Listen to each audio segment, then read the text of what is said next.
जोरों की तूफानी बारिश हो रही थी। सरला के कच्चे मकान की छत जगह जगह से टपक रही थी और उसकी बहू मेघा इधर उधर बर्तन रखकर घर को गीला होने से बचा रही थी।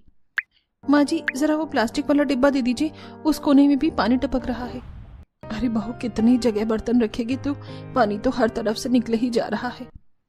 अरे जितना हो सकेगा उतना तो बचाएंगी ना माँ।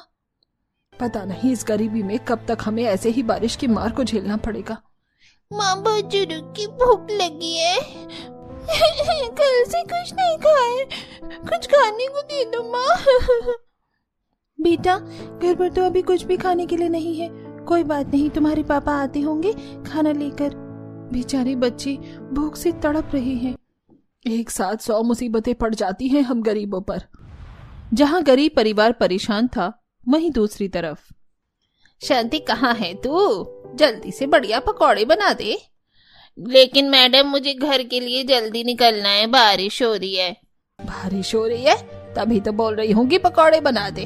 बारिश में चाय पकौड़े खाने का मजा ही अलग है। हाँ शांति, प्याज के पकौड़े बना दी ना। और मैं तो फ्रेंच फ्राइज खाऊंगी। और मैं आलू के पकौड़े खाऊंगी। शांति पकौड़े बनाती है और सब बैठकर बरसात के मौसम में आराम से पकौड़े खाते हैं। वहीं गरीब परिवार भूख से तड़प रहा था। तभी मेघा का ससुर ओम प्रकाश और पति नितिन घर पर आते हैं। आप तो बहुत ज्यादा भीग गए हैं। बहू, बाहर बारिश हो रही है, क्या करें? सारा दिन निकल गया लेकिन काम नहीं मिला, एक पैसे की भी कमाई नहीं हुई है। मैंने भी बहुत देखा लेकिन कोई काम नहीं मिला। बारिश की वजह से सारा काम ठप है। यानी कि हमें आज भी भूखे रहना पड़ेगा। मेरी तो पहले भूख से जान निकली जा रही है। अब और नहीं रुका जा रहा, मुझे खाना चाहिए। चिंता मत करो बच्चों, मैं कुछ न कुछ करता हूँ। तुम्हें बिना खाना खाए नहीं सोने दूंगा। अब आप क्या करेंगे भैया? इतनी बारिश में कहाँ जाएंगे? कहाँ से खाना लेकर आएंगे? कुछ न कुछ तो करना ही पड़ेगा ना, बच्चों को ऐसे भूखा तो नहीं रहने दे सकते। भारी बरसात में नितिन फिर से काम की तलाश में बाहर निकल जाता है। वहीं दूसरी तरफ अमीर परिवार में दोनों बच्चे बारिश में नहा रहे थे। ये कितना मजा आ रहा है, सच में बारिश का मजा तो अलग ही है। बच्चों आराम से खेलो जरा। और तुमने तो पकौड़े प्लेट में ही यूं ही छोड़ दिए हैं। बस मम्मी, हमारा पेट भर गया, हमें और नहीं खाना। ये बच्चे भी ना, अब मुझे पकौड़े फेंकने होंगे। वहीं दूसरी तरफ नितिन खाने की और पैसा कमाने की तलाश में भारी बरसात में फिर से घर से बाहर निकल जाता है। काफी भटकने पर भी उसे कहीं कुछ नहीं मिलता।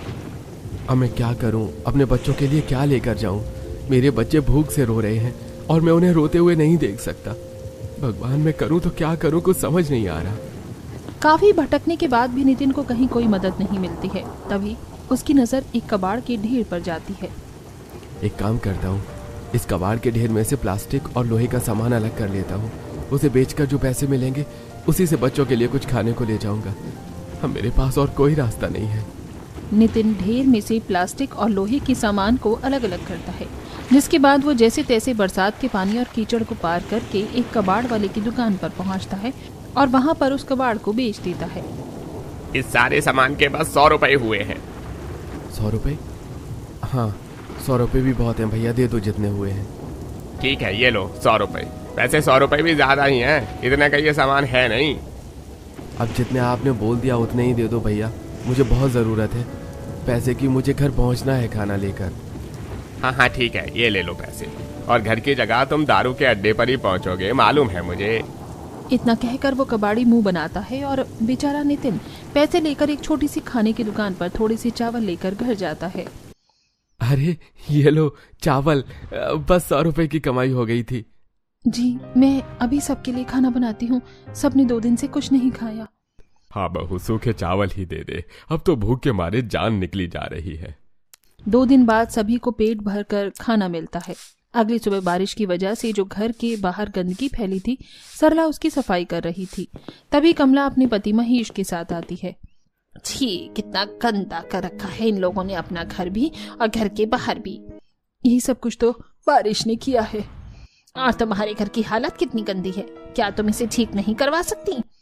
अभी हमारे पास घर की मरम्मत करवाने के लिए पैसे नहीं है। इतने लोग हो घर में, सब मिलकर कमाओगे तो पैसे तो अपने आप ही आ जाएंगे घर की मरम्मत करवाने के लिए। लेकिन तुम्हें कहाँ कुछ करना है, तुम्हें तो मुफ्त की रोटियां तोड़नी है। कमला, तुम क्यों किसी की जिंदगी में दखल अंदाजी कर रही हो? क्या पता कोई अपना गुजारा कैसे करता है और कैसे नहीं। अरे आप नहीं जानते इन जैसे लोगों को, ये सब लोग बस कामचोर होते हैं। सरला को 4 बातें सुनाकर कमला वहां से चली जाती है। भगवान, आखिर मैं किस किस को अपना दुख समझाऊं?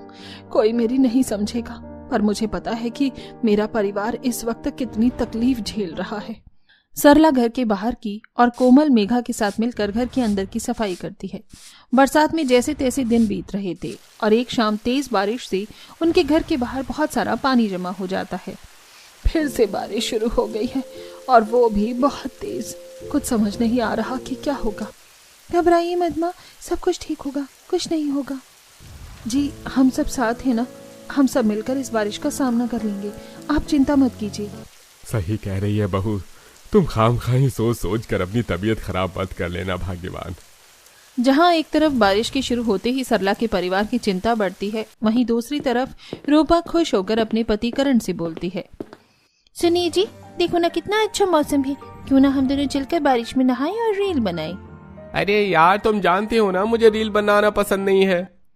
चलिए ना मेरे साथ, इतना अच्छा मौसम है, एक रील तो बनाएंगे हम दोनों। रूपा करण को लेकर छत पर चली जाती है और डांस करते हुए अलग अलग वीडियो बनाने लगती है। थोड़ी देर बाद उसके बच्चे भी छत पर आ जाते हैं और बारिश में खूब नाच गाना और मस्ती करते हैं। ये बारिश कितनी मजेदार होती है ना, कितना मजा आता है बारिश में नहाने में। सच में बारिश का ठंडा ठंडा पानी और खूब सारे परिवार वालों के साथ मस्ती, मजा ही आ जाता है। दूसरी तरफ तेज बारिश में मेघा के घर में पानी भर जाता है और वो बच्चों को चारपाई पर बैठा देती है। हे भगवान, बारिश का पानी तो अब घर में आने लग गया है, ऐसे तो बाढ़ आ जाएगी। एक साथ इतना पानी आ गया है कि जिसकी वजह से हमारा राशन भी खराब हो गया और चूल्हा भी टूट गया है। ऐसे हालात में तो हम बैठ भी नहीं सकते। धैर्य रखो, सब ठीक हो जाएगा। जिस हिसाब से बाहर का मौसम है और बारिश हो रही है, मुझे नहीं लगता कि बारिश इतनी जल्दी रुकेगी। क्या हमारा घर डूब जाएगा? हमारे घर में पानी आ जाएगा? मैंने अपने दोस्तों से सुना था कि न्यूज वाली बता रही थी कि हमारे इलाके में बाढ़ आने वाली है। कोई बात नहीं बच्चों, ऐसा कुछ नहीं होगा। एक बार ये तेज बारिश रुकेगी तो पानी भी बाहर निकल जाएगा। वहीं दूसरी तरफ अपने कमरे में बैठा महेश आराम से टीवी चालू करके खबर देख रहा होता है, जिसमें न्यूज रिपोर्टर बोलती है, आप सभी को बता दिया जाए कि अगले 24 घंटे में बहुत ज्यादा तेज वर्षा के साथ तूफानी हवाएं चल सकती हैं और लगातार आसपास के कई इलाकों में बाढ़ का खतरा बना हुआ है। आप सभी अपने अपने घरों में सुरक्षित रहें और जरूरत का सामान अपने साथ रखें। हे भगवान, पता नहीं बारिश इस बार क्या करवा कर मानेगी, कुछ ज्यादा ही बारिश हो रही है। अजी होने दीजिए ना, आपका कौन सा बिल आ रहा है बारिश के पानी से? जितनी बारिश आएगी उतना मजा आएगा। बारिश हर किसी के लिए अच्छी नहीं है, काम धंधों पर भी तो फर्क पड़ता है बारिश का। अरे कुछ नहीं होता, बाहर देखो, बहू बच्चे बाकी सब कितनी मस्ती कर रहे हैं। मैं तो कहती हूँ हम भी चलकर छत पर नहाते हैं, वैसे भी कौन सा बारिश में नहाने का मौका रोज रोज मिलता है। कमला महेश को छत पर ले जाती है और पूरा अमीर परिवार बारिश में खूब मजे लेता है। बढ़ती रात के साथ अमीर परिवार अपने घर में खाना खाकर आराम से सो जाता है, लेकिन सरला के घर की हालात बिगड़ने लगते हैं और पानी का स्तर बढ़ जाता है। पानी बहुत बढ़ गया है, सब मिलकर जल्दी से पानी को बाहर निकालो। हम सब मिलकर पानी को बाहर निकालते हैं, जल्दी करो। लेकिन हम जितना पानी बाहर निकालते हैं उतना वापस आ जाता है। मैं कोमल के साथ मिलकर बाहर से पानी निकालती हूँ। सभी लोग मिलकर घर से बाहर पानी निकालने लगते हैं, लेकिन बाहर पानी इतना ज्यादा होता है कि जितना सब लोग मिलकर निकालते हैं उससे 2 गुना पानी फिर से घर के अंदर आ जाता है। ये सब क्या हो रहा है? हम जितना पानी बाहर निकाल रहे हैं उतना ही पानी अंदर आ रहा है। मुझे लगता है कि अब हमें एक जगह टिककर बैठ जाना चाहिए। ये पानी तब तक बाहर नहीं जाएगा जब तक बारिश नहीं रुक जाती। सही कह रहे हैं पापा, हम सबको एक जगह पर बैठ जाना चाहिए। घर पर एक ही खाट है, एक काम करते हैं, हम सब उसी पर बैठ जाते हैं। पर हम सब एक खाट पर कैसे बैठेंगे, रात कैसे बिताएंगे? बेटा, जैसे तैसे करके रात तो बितानी पड़ेगी ना। हम पर इतनी मुसीबत क्यों आ रही है? बुआ, बाकी सब लोग तो कितना मजा कर रहे हैं बारिश में। किस्मत की बात है बेटा, क्या करें। बाहर बारिश होती रहती है और पूरा गरीब परिवार एक ही खाट पर बैठकर सारी रात बारिश के रुकने का इंतजार करता है। बारिश रुकने पर सब बाहर जाते हैं। तभी कमला छत से, अरे देखो कैसे लोग हैं, अरे पानी भर गया है तो बाहर निकाल लो ना ये पानी, इसमें खड़े होकर कौन सी पूजा कर रहे हो?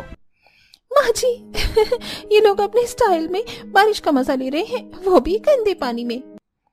पता नहीं कैसे बेशर्म लोग हैं, इनको घिन भी नहीं आती है। अरे इन जैसे लोगों को क्या घिन आएगी माँ जी, घिन तो हम जैसे साफ सुथरे लोगों को आती है, ये तो पैदा ही गंदगी में होती है। दोनों सास बहू की बातें सुनकर भी सरला के परिवार वाले चुप रहते हैं। लेकिन उसी रात फिर से बारिश आती है और इस बार बारिश रुकने का नाम ही नहीं लेती है और सरला के घर के अंदर जबरदस्त पानी भर जाता है। मुझे लगता है अब हम सबको इस घर को छोड़कर बाहर निकलना पड़ेगा। सही कह रही हो, बच्चों चलो जल्दी बाहर चलो। पर दादी जी हम कहाँ जाएंगे? कहीं ना कहीं तो चले जाएंगे बेटा, लेकिन हम इस घर में नहीं रह सकते हैं। जहाँ मेघा अपने परिवार वालों के साथ घर से बाहर निकलकर किसी सुरक्षित जगह जाने की तैयारी कर रहे थे, वहीं कमला के घर के नीचे वाले फ्लोर में भी अब पानी आना शुरू हो जाता है। अरे ये सब क्या हो रहा है, हमारे घर में पानी आ रहा है। मुझे लगता है हमें जल्दी से ऊपर वाले फ्लोर पर सामान चढ़ाना होगा। अरे जल्दी जल्दी जितना सामान हो सकता है उतना सामान ऊपर वाले फ्लोर पर शिफ्ट कर लेते हैं। अमीर परिवार वाले नीचे के फ्लोर को छोड़कर अपना सारा सामान लेकर ऊपर के फ्लोर पर आराम से बैठ जाते हैं। वहीं दूसरी तरफ गरीब परिवार वाले जैसे ही घर से बाहर आते हैं तो उनका पूरा मकान उनकी आंखों के सामने ढह जाता है। ये देखकर सबकी आंखों में आंसू आ जाते हैं। क्या हो गया? हमारा मकान ढह गया, अब हम कहाँ जाएंगे? हमें जल्दी किसी सुरक्षित स्थान पर पहुंचना होगा। माँ, यहाँ पानी बढ़ता ही जा रहा है। नितिन, जल्दी से बच्चों को गोदी में उठा लो। तेज बारिश और पानी को पार करते हुए पूरा गरीब परिवार इधर उधर भटकने लगता है, लेकिन हर तरफ पानी होने की वजह से कहीं पर भी बेचारों को बैठने या फिर खड़े होने की कोई जगह नहीं मिलती। पूरी रात सभी लोग ऐसे ही भटकते हैं और सुबह एक फुटपाथ पर उन्हें थोड़ी बहुत बैठने की जगह मिल जाती है। भूख से जान जा रही है और नहीं रुका जा रहा। लगता है अब लोगों के आगे हाथ फैलाना ही पड़ेगा। अब तो मांग कर ही गुजारा करना पड़ेगा और कोई रास्ता ही नहीं है हमारे पास। पूरा परिवार इधर उधर भीख मांगने लगता है। भगवान के लिए कुछ दे दे, बहुत ज्यादा भूख लगी है। सभी भीख मांगते हैं, लेकिन आसपास के लोग मदद करने की जगह उन्हें काटते हुए बोलते हैं, अरे जाओ जाओ, तुम जैसे लोगों को कोई और काम नहीं है क्या? फटे पुराने कपड़े पहनकर बेचारी शक्ल बनाकर मांगने के लिए चले आते हो। भगवान ने अच्छे खासे हाथ में दिए हुए हैं, इन्हें चलाकर कोई काम कर लो ना। लोगों के आगे हाथ फैलाने पर भी सरला के परिवार वालों को खाना नहीं मिलता।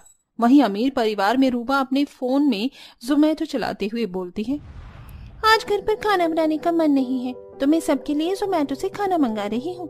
आप सब लोग बता दीजिए कि आपको क्या क्या खाना है। अरे मेरे लिए तो बढ़िया से राजमा चावल, और मेरे लिए आलू पूरी मंगा लेना, और हमारे लिए बर्गर और पिज्जा। मेरे लिए तो वही मंगा लेना जो तुम अपने लिए मंगा रही हो। ठीक है, मैं सबके लिए ऑर्डर बुक कर देती हूँ, थोड़ी देर में हमारा खाना आ जाएगा। रूपा ऑर्डर बुक करती है और थोड़ी देर बाद उसका खाना आ जाता है और पूरा अमीर परिवार एक साथ खाना खाता है और गरीब परिवार लोगों के आगे हाथ फैलाकर भी भूखे का भूखा ही रह जाते हैं। शाम ढल जाती है और गरीब परिवार भटकता हुआ एक कचरे के ढेर के पास पहुंचता है, जहां कोमल की नजर खाने के कुछ पैकेट पड़ जाती है। वो देखिए माँ, वहां पर उस कचरे के ढेर के पास खाना है। लेकिन वो खाना खराब हो चुका है बेटा, और गीला भी हो चुका है। लेकिन इस वक्त हमारे लिए वो खाना ही सबसे ज्यादा अनमोल है। मैं वो खाना लेकर आता हूँ और उसमें से जितना भी सही होगा खाना वो हम सब खा लेंगे। आंसू और भूख से बेहाल गरीब परिवार कचरे में से खाना उठाता है और उसमें से जैसे तैसे करके थोड़ा बहुत खाना निकाल कर अपना पेट भरता है और जैसे तैसे फुटपाथ पर ही सोकर अपनी रात बिता लेता है। यहाँ साइड में हमें कोई खतरा नहीं है, यहाँ पर हम आराम से सो जाते हैं। बारिश की वजह से इलाके की हालत बहुत ज्यादा खराब होने लगती है और आखिरकार पूरे इलाके में बाढ़ आ जाती है और हर तरफ पानी ही पानी भर जाता है। अपना सिर ढकने और खुद को बारिश से बचाने के लिए पूरा गरीब परिवार एक दुकान के आगे खड़ा हो जाता है और दुकान वाला उन्हें धिक्कारते हुए बोलता है, अरे हटो यहाँ से, क्या कर रहे हो यहाँ पर खड़े होकर? बस सिर ढक रहे हैं भाई साहब, बारिश हो रही है और कहीं खड़े होने की जगह नहीं है। मैं बहुत अच्छे से जानता हूँ तुम जैसे लोगों को, हाँ, झुंड बनाकर खड़े हो जाते हो और फिर मौका पाकर चोरी करके भाग जाते हो। नहीं नहीं, हम ऐसे लोग नहीं हैं, हम भला चोरी क्यों करेंगे? थोड़ी देर खड़े रहने दीजिए ना, हमारे साथ बच्चे भी हैं, इतनी बारिश में हम कहाँ जाएंगे? जहाँ मर्जी जाओ, लेकिन यहाँ खड़े होने की जरूरत नहीं है, चलो निकलो यहाँ से, तुम जैसे लोगों की रग रग से वाकिफ हूँ मैं। दुकानदार काटते हुए पूरे गरीब परिवार को अपनी दुकान के आगे से भगा देता है। वहीं अमीर परिवार वाले अपनी लाइफ में एंजॉय कर रहे थे। देखो माँ जी, मैंने ऑनलाइन शॉपिंग की है, मैंने ये साड़ी मंगवाई थी, कैसी है? ये साड़ी तो बहुत अच्छी है, मेरे लिए भी एक मंगवा दे। आप दोनों इन सब चीजों में ध्यान देने की बजाय दूसरों की मदद कीजिए। लेकिन ये पैसा हमारे लिए है, हम भला दूसरों की मदद क्यों करें? हाँ, जिसको जो करना है खुद करे, हम क्यों करें भला दूसरों के लिए कुछ? आप दोनों को समझाना भैंस के आगे बीन बजाने जैसा है। बाढ़ आने के बाद रेस्क्यू टीम जगह जगह पर मदद करने के लिए निकलती है और गरीब परिवार को भी रेस्क्यू टीम वाले सुरक्षित कैंप पर ले जाते हैं। भगवान का लाख लाख शुक्र है कि हम इस कैंप में आ गए, वरना इस बाढ़ के हालात में हम दर दर भटकते रहते हैं। सही कहा माँ, अब शायद सब ठीक हो जाएगा, यहाँ हमें खाना भी मिल जाएगा। वहीं दूसरी तरफ घर में बैठा महेश करण से बोलता है, बेटा, बाढ़ आने से बहुत नुकसान हुआ है, मैं सोच रहा हूँ कि जो रेस्क्यू कैंप लगा है वहां पर हम डोनेशन दे आए। हाँ पापा, मैं भी यही कह रहा था, अच्छी बात है, हम थोड़ा डोनेट कर देते हैं। क्या जरूरत है डोनेशन करने की? पैसा फालतू आ रहा है क्या? नहीं तो क्या, इतनी मेहनत से पैसा कमाते हो और फ्री में डोनेशन दे रहे हो, डोनेशन वाले हमें क्या देंगे?